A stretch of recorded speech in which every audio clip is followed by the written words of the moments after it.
Assalomu alaykum do'stlar. Bugundan Chempionlar Ligasi o'yinlari qaytdi.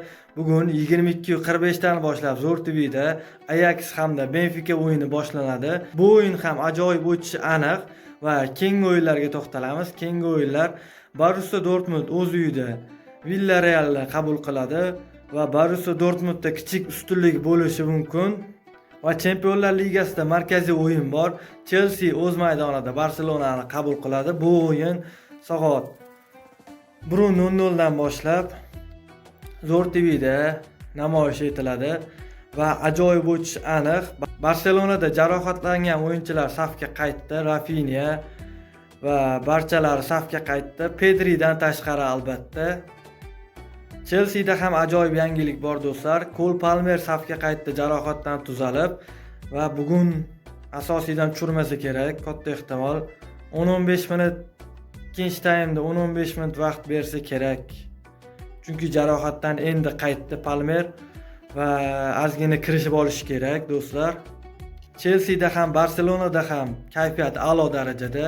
Avvalgi turida o'zlarining chempionatlarida g'alaba qozonishdi ikkalasi ham va bugun bu ikkalasidan faqat chiroyli o'yin kutib qolamiz do'stlar. Va yana bir o'yin do'stlar, Manchester City o'z maydonida Bayer Leverkusenni qabul qiladi.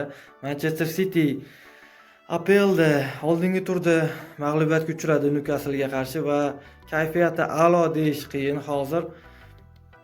Va jarohatlangan o'yinchilar yo'q. Rodri ham safga qaytdi, lekin hali formasiga kirishib olganicha yo'q. Biz kutgan kun bugun bo'larmikin do'stlar? Abduqodir Husanov asosiydan tusharmikin? Shu savollar hozirchalik so'roq ostida. Va yana bir o'yin, Marsel o'z maydonida Newcastle'ni qabul qiladi. Newcastle'da kayfiyat a'lo darajada. Avvalgi turda Manchester City'ni mag'lubiyatga uchratdi do'stlar. Marsel ham o'zining chempionatida ikkinchi o'rinda bormoqda va Marsel to'pilari Mason Greenwood bugun gol urarmikin do'stlar? Bu bolakayning o'yinini tomosha qilish juda qiziq. Sizlarga beradigan ma'lumotlarimiz shulardan iborat edi. Sahifamizga obuna bo'ling do'stlar.